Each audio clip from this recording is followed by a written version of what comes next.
Today I'll show you how to exit safe mode on Windows 11. Before we dive in, make sure to like this video and subscribe for more helpful tutorials. First, restart your PC.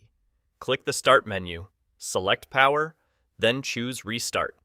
If that doesn't work, try a force restart by holding the power button until your PC shuts down, then turn it back on.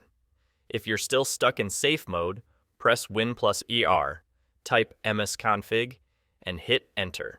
In the System Configuration window, go to the Boot tab, uncheck Safe Boot, click OK, and restart your PC. If you can't access the desktop, restart your PC and repeatedly press F8 or Shift plus F8 during boot. This may open the Advanced Startup menu.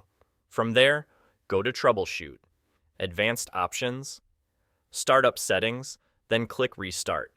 After restarting, press Enter to boot normally. If safe mode is still enabled, open Command Prompt as an administrator and type this. Press Enter, then restart your PC. That's it.